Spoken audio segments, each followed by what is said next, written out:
And we started off the project and we thought, you know, we want to go above and beyond. We don't want to just create an instrument. We want to create something that's going to be a staple in the community and really make a difference. You know, brighten kids' day. They're going to see it, you know, come up and play with it, be like, this is really cool. You know, we're having a good time. We wanted to beat that one, really. So, that too.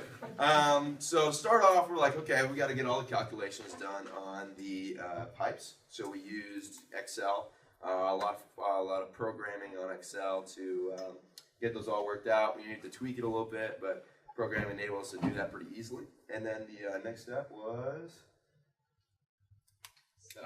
Yeah, okay, so we made the cuts to our pipes, and we had to secure them in place in order by their tone. So the problem that we faced was trying to get them all secure so that they wouldn't rotate either, I don't know if this is your pipe, doesn't rotate either this way or this way. So what we did is we attached plumber's tape right here, and you can't really see it, but it's also down here. So this plumber's tape keeps the pipe from jostling this way. This plumber's tape down here keeps it from jostling this way, and so you really have a nice secure pipe so it can stand a lot of hitting. And so we did that for all 3 of our octaves, but on this one we had a little bit of a problem. Yeah, so it might be difficult for you guys to see, but these big ones in the back are not resting on anything. They're suspended. So we had to get something that was like enough friction to actually hold the pipes in place. So we have the plumber's tape. You guys can't see it, but it's the same setup as this in 2 spots here. And the top one, there's a rubber layer underneath the plumber's tape, so we can really like hold it much tighter. Then the rubber is secured with like a silicone glue, which is very strong. So we don't foresee any movement on these. And then again, making these pedals.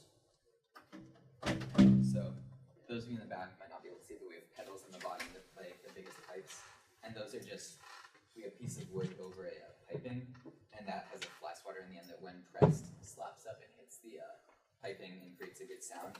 And we had a couple problems with these. One of the biggest was that the wood interfered with the other wood on the bottom because there wasn't a cushioning, and that made a different sound and sort of messed with the piping.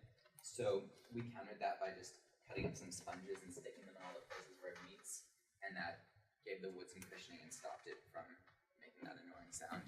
So believe it or not, we hadn't always expected it would look this way. We didn't actually know how it was going to come together. So we ended up producing 3 kind of separate instruments. We had 2 that looked like the center frame here. This one, and then the smaller pipes was also mounted on something like this. And then we had this larger frame all by itself. And then we were trying to figure out, you know, how are we going to hinge it together? Can we use, you know, kind of drawer things? So go out there, and Drew's like, why don't we just put it upside down? And I'm like, why don't we do that? That's a great idea. So that's exactly what we did. We scrapped this base, we turned it upside down, mounted it on there, and it worked out great, and it looks pretty cool, I think. So now, as a performance, we're going to recreate a scene from The Sound of Music.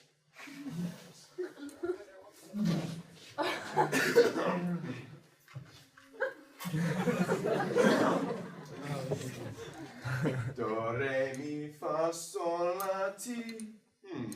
Let me see if I can make this easier.